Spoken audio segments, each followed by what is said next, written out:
जम्मू कश्मीर में दफ़ा 370 की मनसूखी के बाद इंडस्ट्रियल पॉलिसी मुतारिफ़ कराई गई 28,400 करोड़ रुपए की।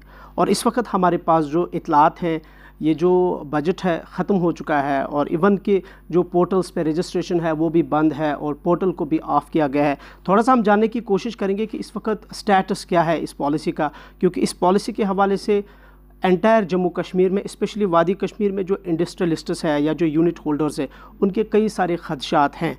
तो इस सिलसिले में हमारे साथ है director industries and commerce J and के खालिद मजीद साहब। खालिद साहब, बहुत शुक्रिया आपका। सर, सबसे पहले आपसे मुख्तसर जानना चाहेंगे कि इस पॉलिसी का अभी स्टेटस क्या है। जिस तरह से हमने भी सुना है और इतलात भी हैं कि इस पर काफ़ी सारे खदशात हैं, बजट ख़त्म हो चुका है और जिन्होंने इन्वेस्टमेंट की है या जिन्होंने रजिस्ट्रेशन की है उनकी तादाद कितनी है, थोड़ा सा बताएं।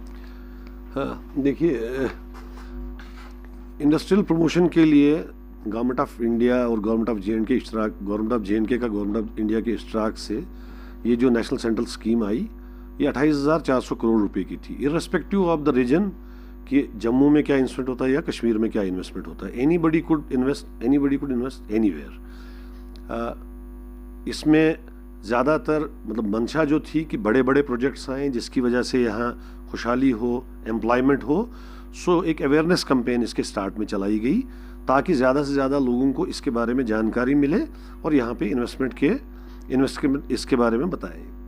तो इस पॉलिसी को जब हम कंपेयर करते हैं आज तक जितनी भी स्टेट्स में, बाकी स्टेट्स हैं, उस पॉलिसी से जब हम कंपेयर करते हैं तो हम देखते हैं कि इस किस्म की पॉलिसी जो थी ये फर्स्ट ऑफ इट्स काइंड थी in the UT of Jammu and Kashmir, क्योंकि लेवल ऑफ इंसेंटिव जो था दैट वाज मच हायर। मतलब अगर कोई ₹1 इन्वेस्टमेंट करता था तो 4 गुना उसको इंसेंटिवाइजेशन थी। वो किस शेप में थी कि सबसे पहले जो इस स्टेट को, यूटी को 2 ज़ुमरों में डिवाइड किया गया, कुछ ए जोन में और कुछ बी जोन में। ए जोन मोस्टली जो म्यूनसिपल एरियाज थे वहाँ पे लेवल ऑफ इन्वेस्टमेंट जो प्लांट एंड मशीनरी में करता कोई, चाहे वो सर्विस सेक्टर में हो या मैन्युफैक्चरिंग सेक्टर में, वो 30% उसको मिलता था। और जहाँ पे जो दूसरे इलाके जहाँ गवर्नमेंट चाहती थी कि ये इंडस्ट्रियलाइजेशन सिर्फ जम्मू और श्रीनगर के डिस्ट्रिक्ट्स तक ही महदूद न रहे बल्कि ये तमाम ज़िलों में फैले, that this industrialisation should be uniform, तो वहाँ पे 50% की इंसेंटिवाइजेशन की गई, जो कि एक जो इन्वेस्टर्स थे उनके लिए एक किस्म से बोला जाए कि उनके लिए एनकरेजमेंट होगी कि भाई श्रीनगर में ही नहीं बल्कि श्रीनगर के बाकी अजला भी हैं उनमें भी वो इन्वेस्टमेंट कर पाए, डिपेंडिंग अपॉन फैसिलिटीज़ क्या है, वाटर कनेक्टिविटी क्या है, वगैरह वगैरह। तो जो प्लांट एंड मशीनरी में कोई इन्वेस्ट करता उसके तनासुब से उसको GST which was the major portion, that was 3 times what was the quantum of plant and machinery that he would invest. So directly related था कि कितना जो इंसेंटिवाइजेशन होगी इस स्कीम के अंदर, it was directly related to कि level of investment क्या था, लेवल ऑफ एम्प्लॉयमेंट क्या थी। तो अगर हम देखेंगे यहाँ 2021 से ये प्रोसेस शुरू हो गया और 30/9/2024 में जब रजिस्ट्रेशन प्रोसेस, जो कि स्कीम में ही बताया गया था कि last date of registration would be 30 सितंबर 2024, तो तब तक हमारे पास तकरीबन 883 एप्लीकेशंस आई फॉर रजिस्ट्रेशन, जिसमें एग्जिस्टिंग यूनिट्स भी थे जिनके लिए एक किस्म की इंसेंटिवाइजेशन थी और जो नए यूनिट्स थे उनके लिए डिफरेंट किस्म की इंसेंटिवाइजेशन थी। तो जो नए यूनिट हैं उसमें हमारे पास 477 लोगों ने जो है रजिस्ट्रेशन के लिए अप्लाई किया है till 30 September. So in all Kashmir province में 883 लोगों ने रजिस्ट्रेशन के लिए अप्लाई किया। जैसे आपने बताया कि 400 से ज़ायद लोगों ने अभी तक इसके लिए रजिस्ट्रेशन की है, डज इट मीन कि जो 28,400 करोड़ रुपए का जो बजट था वो मुकम्मल हो चुका है और इसके लिए अब कोई गुंजाइश नहीं है, जैसे कि पोर्टल भी बंद कर दिया गया है, रजिस्ट्रेशन भी अभी नहीं हो रही है? देखिए, जब भी कोई स्कीम आती है तो इसका एक बजट आउटले होता है। सो जो भी काम हो वो बजट आउटले में ही आपको मतलब वहाँ तक रिस्ट्रिक्ट होना होता है। सो पॉलिसी में ही बताया गया था कि जो यूटी गवर्नमेंट है वो टाइम टू टाइम एसेस करेगी कि on the basis of grant of registration projected liability क्या है। सो उस प्रोजेक्टेड लाइबिलिटी के बेसिस पे जब भी उनको लगेगा कि ये 28,400 करोड़ का हदफ जो है ये पूरा हो गया है, उसके बेसिस पे रजिस्ट्रेशन जिसकी डेट की 30 सितंबर 2024 थी, तो अगर पहले ही इन्वेस्टमेंट आ जाती, पहले ही इतनी रजिस्ट्रेशन हो जाती, तो इस डेट को पहले ही ख़त्म किया जाता ताकि बजट ओवरशूट ना हो और जो भी इंडस्ट्रियलिस्ट इस उम्मीद से इन्वेस्ट करें कि हमें इंसेंटिव मिलेगा, वो धोखे में ना रहे कि हमें पैसा मिलना ही मिलना है। सो एक कंटिन्यूस प्रोसेस था। We would time to time assess की कमिटेड लाइबिलिटी कितनी हो रही है, और जब कमिटेड लाइबिलिटी हमने एक बार इवन पोर्टल भी कुछ देर के लिए उसको बंद किया गया ताकि लोग रजिस्ट्रेशन की आड़ में इतनी रजिस्ट्रेशनें ना करें कि कल को उनको एक आस लगी रहे। तो हमने ये देखा कि 28,400 करोड़ से जायद भी बहुत सी एप्लीकेशनें आई हैं, बट अप टिल नाउ हमने रिस्ट्रिक्ट किया हुआ है रजिस्ट्रेशन को 28,400 करोड़ के लेवल तक ही। यहाँ जो लोकल इंडस्ट्रियलिस्ट्स है या जो यूनिट होल्डर्स हैं वो इसमें खदशात जाहिर कर रहे हैं कि अभी कश्मीर में हमें बताएं कि कहाँ पे ये जो इन्वेस्टर्स जिनको लैंड अलॉट की गई है कहाँ पे है और मेजर इंडस्ट्रीज़ कौन सी है, या इवन कि जम्मू में जो इंडस्ट्रीज़ है इसमें इनपुट्स है कि जो फार्मासिस्ट्स है सिर्फ उनको ही ये लैंड अलॉट की गई, और जो मेजर इंडस्ट्रियलिस्ट्स है या मेजर इन्वेस्टर्स है उन्होंने अभी तक हामी नहीं भरी है जे&के इंडस्ट्रियल पॉलिसी में। देखिए, आपने अपने सवाल में दो बातों का जिक्र किया। एक तो आपने लैंड अलॉटमेंट की बात की, और दूसरा मैं आपसे चाहूँगा कि आप रिपीट करें थोड़ा, दूसरा क्या क्वेश्चन है? एक तो ये कि लैंड अलॉट पूरे एंटायर जम्मू कश्मीर में, दूसरा ये कि जो मेजर इंडस्ट्रियलिस्ट्स हैं या इन्वेस्टर्स हैं श्रीनगर में या कश्मीर में या जम्मू में वो कौन से है, दूसरा ये कि जो यहाँ लोकल इंडस्ट्रियलिस्ट्स है वो इसमें एप्रीहेंशन जाहिर कर रहे हैं कि अगर कश्मीर में किसी को रजिस्ट्रेशन दी गई है थोड़ा सा उस पर गवर्नमेंट हमें बताएं वो कितने लोग हैं, मेजर इंडस्ट्री कौन है और कहाँ पे वो दी गई।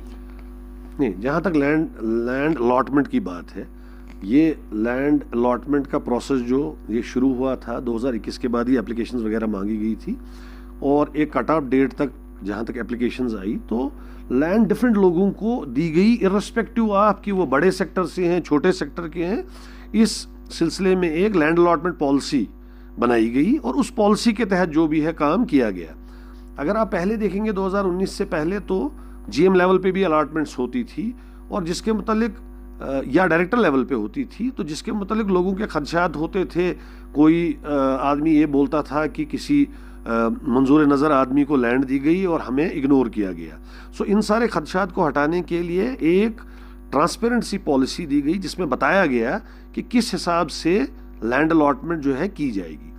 सो इसमें ये बिल्कुल मेरिट कम प्रेफरेंस बेसिस का एक सिस्टम चला, जो कि डिपेंडेंट मोस्टली था on the basis of investment, कि कौन कितनी इन्वेस्टमेंट करता है, किसका एम्प्लॉयमेंट पोटेंशियल कितना है, उस हिसाब से एक मेरिट लिस्ट बनती थी।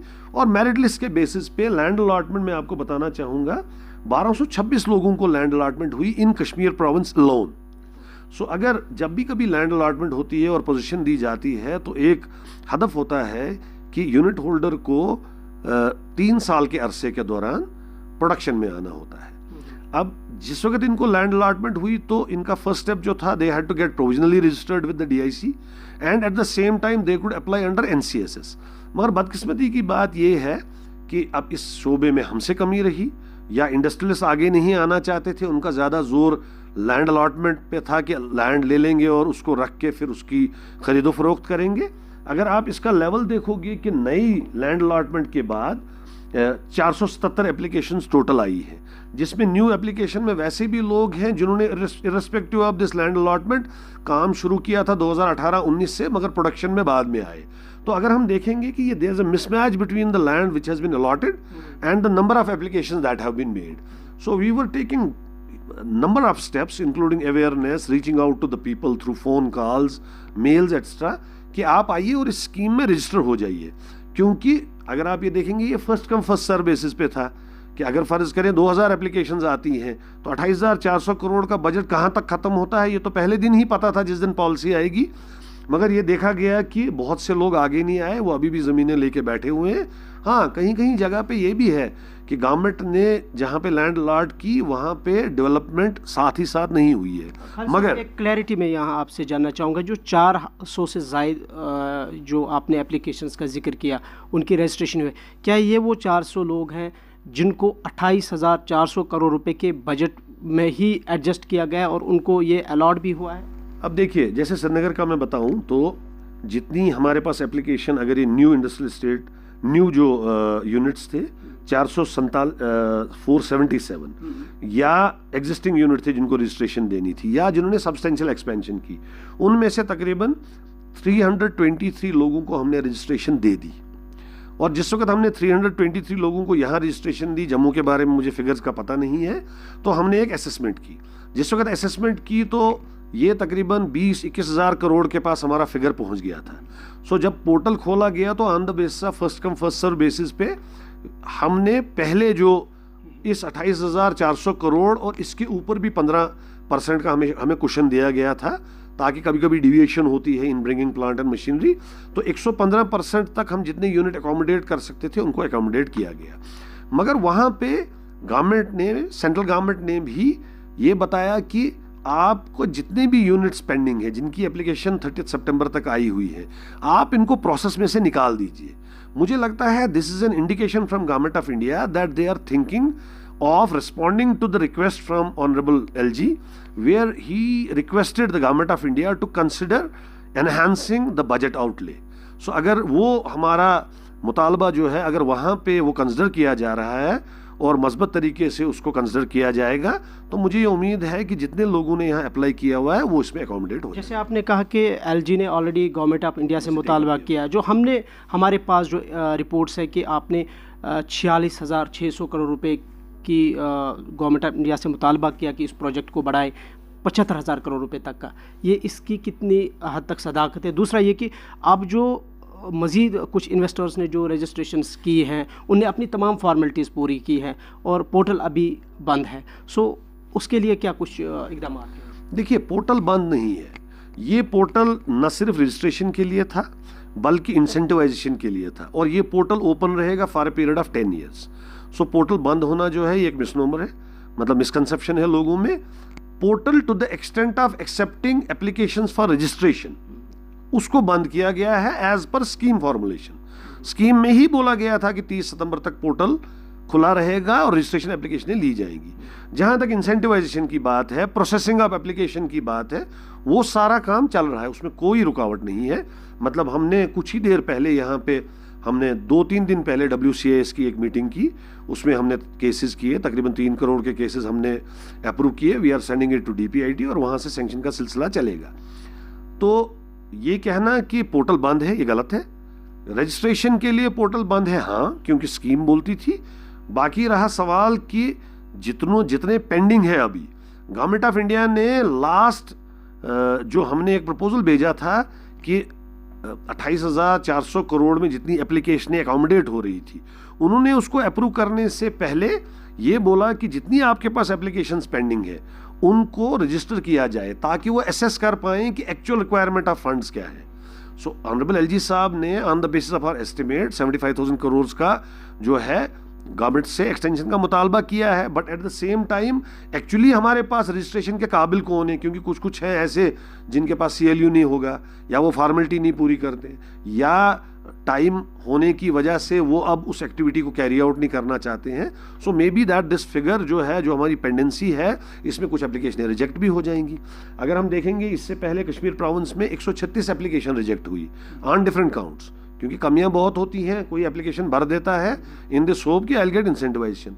सो ये रिजेक्शन पार्ट निकाल के गवर्नमेंट ऑफ इंडिया एसेस करेगी कि whether actual requirement is more than 75,000 crore, less than 75,000 crore, and on the basis of availability of fund वो भी गवर्नमेंट के प्रपोजल को कंसिडर करते हुए उसको मंजूरी दे देंगे। खालिद साहब, जैसे इस पॉलिसी में कहा था कि 10,000 करोड़ रुपए की सरमायाकारी का हदफ है, डू यू थिंक कि अब ये जो 10 साल के लिए पॉलिसी मुतारिफ करवाई गई है, जिस मोटिव के लिए एक पॉलिसी बनाई गई है, जो इन्वेस्टर्स अब आए हैं यहाँ पे, कि उस एक्सपेक्टेशन के मुताबिक वो जो गोल है वो अचीव होगा? देखिए, मैं बताता हूँ, हर किसी सिस्टम की एक शुरुआत होती है। मैं ये नहीं बोलना चाहता हूँ कि पहले कुछ भी नहीं हुआ है यहाँ पे। अगर आप CS स्टोर्स देखें, बाकी इंडस्ट्रीज़ देखें, जो भी यहाँ के रॉ मटेरियल के हिसाब से एस्टैब्लिश होती थी, तो इंडस्ट्री तो थी यहाँ पे, मगर इस स्कीम ने एक बूस्ट दिया उस इंडस्ट्री को, जब लोगों को ये लगा कि इसमें इंसेंटिवाइजेशन इस लेवल की है। सो 10 साल तक इनके इंसेंटिव को उनके टर्नओवर के साथ भी लिंक किया गया।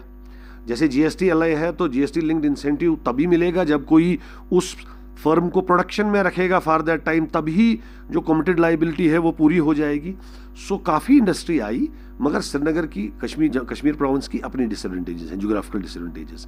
अगर हम हैंडीक्राफ्ट हैंडलूम की बात करें, अगर हम सी स्टोरेज की बात करें, एप्पल प्रोडक्शन वगैरह की, यहाँ पे कुछ शोबे हैं जिनमें ज़्यादा इन्वेस्टमेंट कोई करे और उसके ज़्यादा रिटर्न आने के चांसेस हैं। एम्प्लॉयमेंट भी ज़्यादा, अगर आप सी स्टोरेज का देखें हमारे लस्सीपुरा में, तो आप लेवल ऑफ एम्प्लॉयमेंट देखेंगे, they not only invest more than 30 crore rupees for establishing A project, मगर उसकी वजह से जो एम्प्लॉयमेंट मिलती है, जो ग्रोवर्स के साथ एक फैसिलिटेशन बनती है, मतलब उसके ह्यूज बेनिफिट्स हैं। वो NCSS के ज़ुमरे से बाहर हैं। ये जितना मैं एप्लीकेशंस का जिक्र कर रहा हूँ कि वो अपनी तमाम सब्सिडाइजेशन हॉर्टिकल्चर सेक्टर से ले रहे हैं, सो वो एक डिफरेंट सब्जेक्ट है। अगर आप देखेंगे जो NCSS ने एक सिमत में बूस्ट दिया मैन्युफैक्चरिंग और सर्विस सेक्टर में, हॉर्टिकल्चर साइड दूसरे लगे हुए हैं, इसी तरह टूरिज्म की साइड पे और किसी किस्म के। So the policy and strategy is कि हर साइड से हम ऐसा इकोसिस्टम क्रिएट करें जहां पे इन्वेस्टर को ये लगे कि this is a place where we should make investments. Khalid साहब, आखिरी सवाल मेरा आपसे है कि जिस तरह से आपने एम्बिग्यूटी पर क्लैरिटी दी सारी चीज़ों, जिस तरह मैंने कहा कि एप्रीहेंशन से, अब जिन लोगों के एप्रीहेंशन से, क्या आपका डिपार्टमेंट उन एप्रीहेंशन पर एक डिटेल्ड स्टेटमेंट इशू करेगा सो दैट जितने भी खदशात हैं वो दूर हो जाए, जिस तरह से आपने हमारे साथ ऑन कैमरा बात की? देखिए, मतलब मेरे लेवल के ऑफिसर को कुछ चीज़ों में एहतियात बरतने की ज़रूरत होती है। ये डिसीजन जो है ये गवर्नमेंट लेवल के हैं, मतलब कितना पैकेज बढ़ाना है। कि मैं आपको एदाद शुमार के हिसाब से ये बोल सकता हूँ कि श्रीनगर में कितने लोगों ने एप्लीकेशंस दी, उनका इन्वेस्टमेंट कितना था, उनके लिए इंसेंटिवाइजेशन कितनी है, मगर ये बोलना कि क्या ये 75,000 करोड़ होगा, 50,000 करोड़ होगा, इसके लिए मुझे लगता है अप्रोप्रिएट फोरम जो है या तो ऑनरेबल CM है या ऑनरेबल LG है। बहुत बहुत शुक्रिया हमसे बात करने के लिए। ये थे हमारे साथ director industries and commerce Kashmir Khalid Majid साहब, जो कि बात कर रहे थे जो इंडस्ट्रियल पॉलिसी 2021 में मुतारिफ़ करवाई गई और जिस पे कुछ खदशात ज़ाहिर किए जा रहे हैं, और ख़ासकर कहा जा रहा है कि पोर्टल की रजिस्ट्रेशन अब बंद हुई है, और ख़ासकर कश्मीर में जो इन्वेस्टर्स है उनका बताएं कि कौन से इन्वेस्टर्स या इंडस्ट्रियलिस्ट यहाँ आए जिनकी रजिस्ट्रेशन हुई है, लैंड अलॉटमेंट, इस पर थोड़ी सी इन्होंने क्लैरिटी भी ज़ाहिर की, और उम्मीद है कि गवर्नमेंट इस पर पूरी तरीके से वजाहत करेगी कि ये जो एम्बिग्यूटी है या ये जो यहाँ पे खदशात ज़ाहिर किए जा रहे हैं, उन खदशात को किस तरह से दूर किया जाएगा। With camera person Firdaus Nazar, Imran Naikoo, Gulistan TV। अल्लाह हाफ़िज़।